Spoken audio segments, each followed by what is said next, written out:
Hello guys, welcome to केंद्रीय classes. आज अपन देखते बेटा बाइनोमियल डिस्ट्रीब्यूशन, महाराष्ट्र बोर्ड का क्लास 12 ओके और चैप्टर नंबर 8 मतलब लास्ट चैप्टर है। इसमें ओनली वन एक्सरसाइज है, ठीक है ना। उस एक्सरसाइज में ऑलमोस्ट 12 क्वेश्चन है, टोटल 12 क्वेश्चन। उस 12 में से सबसे पहला क्वेश्चन ये है और आखिरी वाला क्वेश्चन ओके। टोटल 11 क्वेश्चन जो रहेंगे इस टॉपिक से रहेंगे और एक क्वेश्चन जो रहेगा थोड़ा अलग टॉपिक से रहेगा, ठीक है। तो इसको पढ़ाते पढ़ाते उसका फॉर्मूला भी बता देता और उसके ऊपर एक क्वेश्चन भी करना है, ठीक है। मोस्ट इंपॉर्टेंट क्वेश्चन बेटा, ये क्वेश्चन आपको 3 में भी आ सकता है, कभी कभी 4 में भी आ सकता है, सेक्शन सी या सेक्शन डी में मोस्ट इंपॉर्टेंट क्वेश्चन है ओके। क्वेश्चन की शुरुआत करते बेटा, एकदम सिंपल है, कोई बड़ा कैलकुलेशन नहीं है। मैं आपको थोड़ा क्लियरली बता देता हूं, मोस्ट इंपॉर्टेंट क्वेश्चन है, 3 मार्क में आने के चांसेस रहते हैं ओके। चलते बेटा क्वेश्चन पे। एक डाई थ्रो किया बेटा, कितनी बार किया है? 6 times. If a getting odd number a success find the probability बोल रहा बेटा, ठीक है। तो पहले क्वेश्चन क्लियर कर लेता हूं बेटा। तो यहां पे क्या बोल रहा बेटा, अगर आप एक डाइस थ्रो करते हो तो कितनी रहेंगी बेटा पॉसिबिलिटीज की? 6 की पॉसिबिलिटी रहेंगी, 1 2 3 4 5 और क्या लिख लेता 6, ठीक है। अब इन 6 में ऑड नंबर कितने बेटा? 3 ऑड नंबर है। कितने ऑड नंबर है? 1 2 और 3, ठीक है। तो आपको क्लियर हो रहा कि भाई मेरा जो सक्सेस है पी की वैल्यू क्या लिख लेता? सक्सेस, ठीक है ना। कितना आ सकता? 3/6, 3 1 जा 3 2 जा, तो पी की वैल्यू आ गई बेटा 1/2। और क्यू निकालने के लिए प्रॉपर्टी क्या है? P plus Q is equal क्या लिख लेता? 1, और क्यू इज इक्वल कितना आता? 1 माइनस पी। तो इसका भी आंसर ऑलवेज क्या रहेगा बेटा? 1/2 ही रहेगा, क्योंकि सिंप्लीफाई किए तो भी वही आने वाला है। P निकल गया, Q सक्सेस निकल गया ओके। और कितनी बार टॉस कर रहा है बेटा कॉइन? 6 टाइम टॉस कर रहा है। तो आपको डिसाइड होगा बेटा n की वैल्यू क्या हो गई? 6। अब इसमें सब अलग अलग क्वेश्चन दिए गए, सक्सेस निकला, फेल्यूर निकल गया। तो पहले क्वेश्चन में क्या बोला? 5 सक्सेस बोल रहा बेटा। कितने सक्सेस बोल रहा बेटा? 5 सक्सेस। 5 सक्सेस मतलब R की वैल्यू क्या लिख लेता बेटा? 5 लिख लेता ओके। तो सबसे पहले क्वेश्चन की शुरुआत करते हैं। R इज इक्वल टू क्या लिख लेता? 5। आप X भी लिख सकते हो, कोई प्रॉब्लम है। फॉर्मूला क्या है बेटा इसका? NCR P की पावर R Q की पावर क्या लिख लेता? N माइनस R, ठीक है। तो इसके साथ साथ आपको NCR का फॉर्मूला भी याद होना चाहिए। NCR का फॉर्मूला क्या है? N factorial upon N minus R का होल फैक्टोरियल इंटू क्या लिख लेता? R फैक्टोरियल, ठीक है। तो क्लियर होगा बेटा। N की वैल्यू क्या है बेटा? 5 और R की वैल्यू कितनी बेटा? 5 सक्सेस बोल रहा। N की वैल्यू 6 है, sorry, die to how many times? 6 times बोल रहा है। और P की वैल्यू 1/2 होल की पावर 5, Q की वैल्यू 1/2 होल की पावर क्या लिख लेता? 6 माइनस 5। तो 6C5 1/2 होल की पावर 5 1/2 होल की पावर 1, ठीक है। तो 6 फैक्टोरियल अपॉन क्या लिख लेता? 6 माइनस 5 का होल फैक्टोरियल इंटू क्या लिख सकता? 5 फैक्टोरियल। उसके बाद 1/2 होल की पावर 5 प्लस 1 कितना? 6, ठीक है। तो 6 इंटू क्या होता बेटा? 5 फैक्टोरियल। 6 में से 5 गए तो 1 फैक्टोरियल, 5 फैक्टोरियल कटेगा। 1/2 होल की पावर कितना? 6। तो 6 अपॉन क्या लिख लेता? 2 की पावर 6। 2 की पावर 6 का मतलब 2 2 जा 4, 4 2 जा 8, 8 2 जा 16, 16 2 जा 32, 32 2 जा 64। 6 अपॉन क्या आता बेटा? 64। ये जो है R is equal to 5 success वाले की वैल्यू है। अब सेकेंड क्वेश्चन में क्या बोला बेटा? एटलीस्ट मेंशन कर रहा बेटा। एटलीस्ट का मतलब क्या होता है? R is greater than R equal to क्या लिख लेता? 5। मतलब R की वैल्यू 5 हो सकती है, 5 से ज्यादा। तो 5 से ज्यादा बोले तो और एक कौन है? 6, क्योंकि अपन जो टॉस कर रहे हैं कितनी बार बेटा? 6 टाइम। तो 5 और 6, तो इसको अपन क्या लिखेंगे? P of R is equal to 5 plus P of R is equal क्या लिख लेता? 6। ये दोनों का आंसर निकालना पड़ेगा, क्योंकि यहाँ पे क्या बोला बेटा? एटलीस्ट बोला। एटलीस्ट मतलब 5 या 5 से ज्यादा। तो 5 से ज्यादा कौन है? एक ही है, 6। तो ये दोनों का निकालना है। तो NCR फॉर्मूला पता है ना बेटा? R इज इक्वल टू 5 की तो वैल्यू अपने पास आ चुकी है बेटा। इसको क्या लिख सकते हैं? 6C5 P की वैल्यू 1/2 होल की पावर 5 1/2 क्या लिख लेता यहाँ पर? 6 माइनस 5। इसकी वैल्यू आपके पास निकल के बेटा ऑलरेडी, क्योंकि इसका आंसर है 6/64।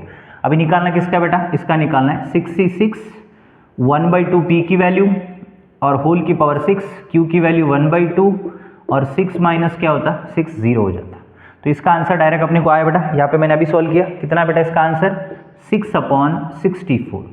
तो 6 फैक्टोरियल अपॉन क्या लिख लेता? 6 माइनस 6 का whole factorial into 6 factorial 1/2 whole की पावर 6, इसकी वैल्यू आती है बेटा 1, 1/2 होल की पावर 0 मतलब 1 आ जाता। तो 6/64, 6 फैक्टोरियल कटेगा, 0 फैक्टोरियल मतलब आ जाता 1। तो 1 अपॉन क्या बेटा 2 की पावर 6, ठीक है।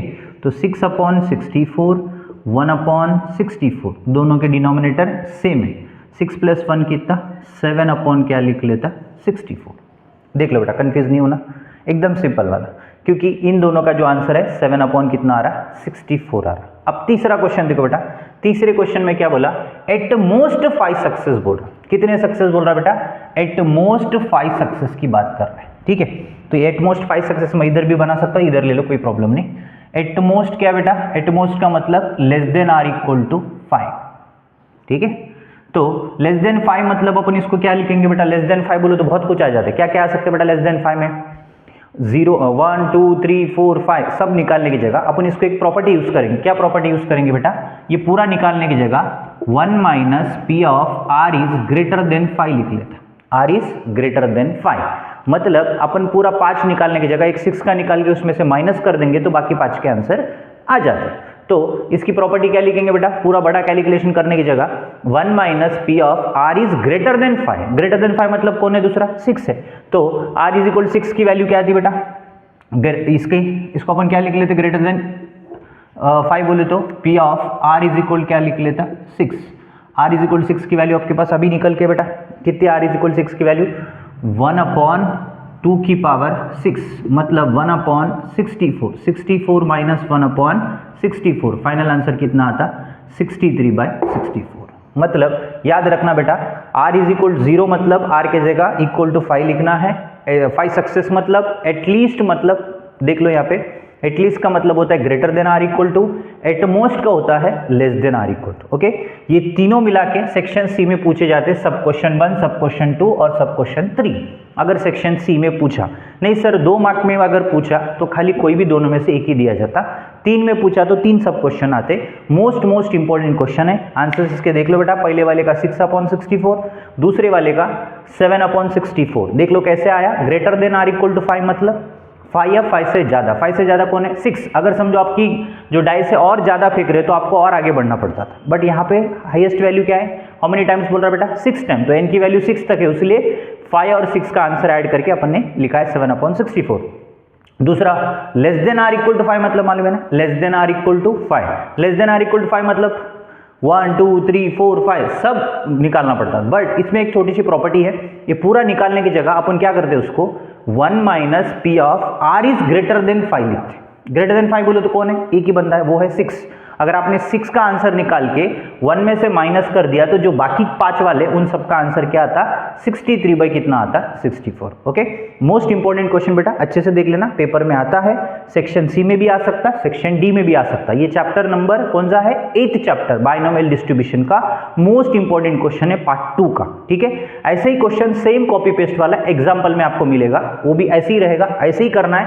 एटलीस्ट मतलब मालूम है, एटमोस्ट मतलब आपको बताऊंगा, एटलीस्ट मतलब greater than are equal to, at most मतलब less than are equal to. ठीक है, चलो आपको ये मतलब आता ही है पेपर में कंपलसरी। ठीक है, दूसरा क्वेश्चन देखते हैं बेटा, एक बार देख लेना, स्क्रीनशॉट ले लेना बेटा इसका। आता ही है बेटा पेपर में, कंपलसरी आता है, थोड़ा सा प्लीज रिक्वेस्ट है अच्छे से पढ़ लो बेटा इसको। हेलो गाइस, नेक्स्ट क्वेश्चन पे चलते हैं बेटा। जो पिछला क्वेश्चन अपना हुआ था वो था बाइनोमियल डिस्ट्रीब्यूशन का, ये भी वही है बट टॉपिक अलग है। ये 2 क्वेश्चन ज्यादा कर लेना क्योंकि इसमें 12 क्वेश्चन है, 12 में से 11 क्वेश्चन वो पुराने वाले टॉपिक पे रहेंगे और ओनली 1 क्वेश्चन जो है वो ए टॉपिक पे रहेगा। तो मैं बोल रहा कि 199% ये क्वेश्चन आपको कहीं ना कहीं ये 4 क्वेश्चन में से एक क्वेश्चन आपको दिखेगा। सब क्वेश्चन मतलब ये जो 4 दिए गए वो एमसीक्यू में भी आ सकते, 2 मार्क्स में भी आ सकते, या कभी कभी ये चारों मिलके 4 मार्क में भी आ सकते। इसलिए मोस्ट इंपॉर्टेंट क्वेश्चन बेटा ये वाला और पिछला वाला जो मैंने करवाया था, ये 2 इस चैप्टर से बहुत इंपॉर्टेंट है क्योंकि ये 2 टॉपिक पे ही 2 क्वेश्चन इंपॉर्टेंट है। ओके, चलते आगे बेटा। क्वेश्चन को सॉल्व कैसे किया जाता है, तो सबसे पहले इस क्वेश्चन को सॉल्व करने के पहले इसके फॉर्मूले पहले देख लेते। ठीक है, सबसे पहले क्या निकालना बेटा, मीन मतलब क्या होता है, फॉर्मूला देख लेते। मीन को शॉर्ट फॉर्म में EX लिखा जाता, इसको अपन क्या लिखेंगे बेटा NP, और उसके बाद वैरेंसी को अपन शॉर्ट फॉर्म में क्या लिख लेते बेटा वैरेक्स। वैरेक्स का फॉर्मूला है NPQ, और उसके बाद SD का फॉर्मूला आपको आएगा बेटा अंडर रूट ऑफ क्या लिख लेता NPQ। ठीक है। तो जो भी वैल्यू आपके पास दिए गए वो पूरे इस फॉर्मूले बेस पे निकल जाएंगे। तो सबसे पहला क्वेश्चन देखो बेटा क्या बोला गया है यहाँ पर। पहले क्वेश्चन में क्या बोला, n की वैल्यू 10 दे के रखी है और p की वैल्यू 0.4 दी। n और p आपको यहाँ पे दिया है और आपको फाइंड करना है क्या बेटा यहाँ पर, ex और varx। ex मतलब np, varx मतलब npq। कौन सी वैल्यू दे के रखी बेटा, n की वैल्यू दे के रखी और p की वैल्यू दे के रखी। आपको निकालना है सबसे पहले क्या निकालना है, ex। तो मुझे बताओ ex का फॉर्मूला क्या बेटा, np। तो इसमें कोई वैल्यू ढूंढने की जरूरत नहीं, डायरेक्ट वैल्यू दिया। तो आंसर क्या होगा बेटा इसका, 10 इंटू 4 बाई क्या लिख लेता, 10। 10 कटेगा तो ex की वैल्यू क्या है बेटा आपके पास, 4 आ चुकी। उसके बाद इसका जो सेकंड क्वेश्चन क्या था बेटा, इसका वैरेक्स बोल रहा है बेटा। क्या फाइंड करना है बेटा, वैरेक्स फाइंड करना है। वैरेक्स का फॉर्मूला क्या है, npq है। बट सर हमारे पास n है, p है, q नहीं है। तो q निकालने के लिए फॉर्मूला क्या है, p plus q is equal क्या लिख लेता, 1। तो q is equal to 1 minus p। तो p की वैल्यू 0.4 है तो q की वैल्यू आती 0.6। n की वैल्यू क्या है बेटा, what is the value of n, 10 दे के रखी। p की वैल्यू 0.4 और q की वैल्यू आई 0.6। तो 10 इंटू 4 बाई 10 और इंटू 0.6, 10 कटेगा, 4 6 कितना बेटा 24। बट यहाँ पे कौन है, 0.6 है, इसलिए 2.4 लिख सकते हो। ठीक है, तो वैरेक्स की वैल्यू भी आपको क्या हो गई बेटा, निकल चुकी है। अब देखते बेटा सेकंड क्वेश्चन। सेकंड सब क्वेश्चन क्या बेटा इसका, ओके सेकंड सब क्वेश्चन देख लो बेटा। सेकंड में क्या बोला, p की वैल्यू मेंशन है बेटा। क्या मेंशन है बेटा, p की वैल्यू 0.6 मेंशन है और ex की वैल्यू मेंशन है 6। और फाइंड करना क्या है, n और वैरेक्स निकालना है। क्या निकालना बेटा, n और वैरेक्स। ओके, तो p तो दिया गया है, तो मुझे बताओ ex का फॉर्मूला क्या बेटा अपने पास, np। ex की वैल्यू 6 दे के रखी और p की वैल्यू 0.6 दे के रखी है, तो क्या लिख लेता, 6 इंटू n। p की वैल्यू 1 बाई क्या लिखा, 6 बाई क्या लिख लेता, 10। तो ये इधर आने के बाद 60 हो जाएगा और 6n कट गया तो बचेगा n की वैल्यू कितना, 10। n की वैल्यू आपको निकल चुकी है। दूसरी क्या है, सेकंड में क्या बोला, वैरेक्स बोला। वैरेक्स के लिए किसको ढूंढना पड़ेगा आपको, p आपके पास है। q निकालने के लिए p plus q is equal क्या लिख लेता, 1। तो q इज इक्वल कितना, 1 माइनस p। क्या बेटा, 1 माइनस p। तो sir q is equal to, p की वैल्यू है मेरे पास 0.6 तो q की वैल्यू आती है 0.4। और आपको करना क्या बेटा, वैरेक्स फाइंड करना है। वैरेक्स का फॉर्मूला क्या बेटा, वैरेक्स का फॉर्मूला वैरेक्स इक्वल टू npq। ठीक है, n बोले तो कितना आया बेटा, 10 आ चुका है और p बोले तो कितना आएगा बेटा, what is the value of p, 0.6 और q की वैल्यू आ चुकी है बेटा 0.4। देख लो बेटा, 10 इंटू 6 बाई 10 इंटू क्या लिख लेता, 4 बाई 10। ये 10 कटेगा, 6 4 जा 24 बाई 10। तो आंसर कितना बेटा, 2.4 आ चुका है थर्ड क्वेश्चन का आंसर। क्लियर बेटा एवरीवन। अब बचा लास्ट क्वेश्चन बेटा। ओके, अब ये पूरे क्वेश्चन बेटा इसके सब क्वेश्चन है, आपको बस ये वाली प्रॉपर्टी याद हो गई ना तो काम हो जाता बेटा, ये वाली प्रॉपर्टी आनी चाहिए। अब आखिरी क्वेश्चन देखो बेटा, आखिरी में क्या बोला है, फोर्थ क्वेश्चन में नहीं, सेकंड हो गया, थर्ड क्वेश्चन है, सॉरी थर्ड क्वेश्चन भी बचा है बेटा, 1 मिनट। थर्ड क्वेश्चन में क्या है बेटा, n की वैल्यू कितनी दे के रखी है, 25 और ex दिया बेटा आपको, ex क्या दे के रखा है, 10 दे के रखा है और उसने फाइंड p बोल रहा है बेटा, फाइंड p और sd मतलब स्टैंडर्ड डिविएशन। आराम से देख लो आ जाएगा।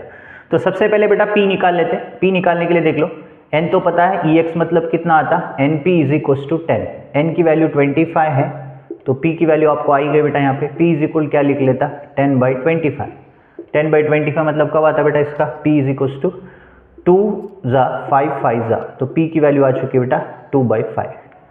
p की वैल्यू 2 बाई 5 निकल गई।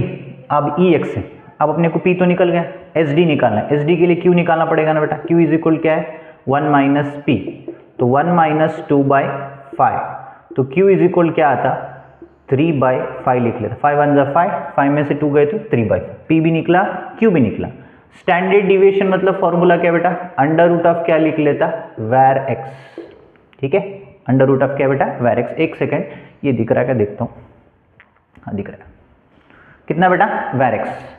तो वैर एक्स की वैल्यू बता दो बेटा, n तो आपके पास है, what is the value of n बेटा इस क्वेश्चन में, 25 n है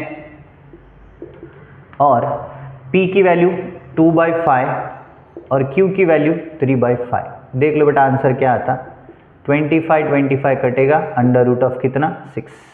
ठीक है, अब बचा कितना बेटा, लास्ट क्वेश्चन बचा बेटा फाइनल वाला। इधर कर लो बेटा आखिरी वाला क्वेश्चन, या फिर इधर कर लेता हूँ, कहीं पे भी चल जाएगा, इधर कर लेता हूँ। क्वेश्चन नंबर फोर्थ में देखो बेटा क्या क्या पूछा गया है। n गिवन है, ex गिवन है, फाइंड वायरेक्स बोल रहा है। n कितना दिया बेटा आपके पास 10 दे के रखा है, और ex कितना दिया 8 दे के रखा है। इससे अपना p निकल जाएगा और q अपन निकाल सकते हैं। कैसे, np इज इक्वल टू कितना दिया 8, 10 is equal to p 8, p की वैल्यू आ गई 8/10। ठीक है, तो q निकालने के लिए फॉर्मूला क्या है, q is equal to 1 minus p। तो 1 माइनस 8/10 तो कितना होगा बेटा 10 माइनस 8/10, आंसर कितना आता 2/10। ठीक है, तो इसका आंसर आया बेटा 1/5। लिखो नहीं तो वैसे ही छोड़ दो, कोई इशू नहीं आता। तो वैरेक्स का फॉर्मूला क्या है, वैरेक्स इक्वल्स टू NPQ। n 10 है, p की वैल्यू 8/10 और q की वैल्यू 2/10। तो ये 10 ये 10 कटेगा, 8 2 जा 16, 16/10 मतलब क्या होता 1.6 is the final answer. Most important questions बेटा पद्धति कर लो, एक एक क्वेश्चन समझ के करो, और आपके पास फॉर्मूले पूरे दिए गए हैं, उसके हिसाब से निकाल लेना। Most important question for binomial distribution chapter के 2 क्वेश्चन इंपॉर्टेंट है, पहला वाला और ये वाला बहुत ज़्यादा इंपॉर्टेंट, मतलब मुझे लगता है पेपर में आने के बहुत चांसेस रहते हैं। ओके, तो प्लीज़ रिक्वेस्ट है, अगर आपको हमारा वीडियो अच्छा लगता तो लाइक शेयर एंड सब्सक्राइब करो। ठीक है, और आपको हम यहाँ पे हमने जो 10 टेस्ट सीरीज हमारे ऑफलाइन क्लास में लिए थे, ये आपको ऑनलाइन पे भी हम देंगे फ्री ऑफ कॉस्ट में, उसमें कोई चार्जेस नहीं रहेंगे। इसलिए हमारे नीचे के डिस्क्रिप्शन में आपको 10 पेपर मिल जाएंगे, वो 10 पेपर ले लेना, क्योंकि वो PDF में रहेंगे, आपको पूरे PDF में पूरे चैप्टर के पेपर्स मिल जाएंगे।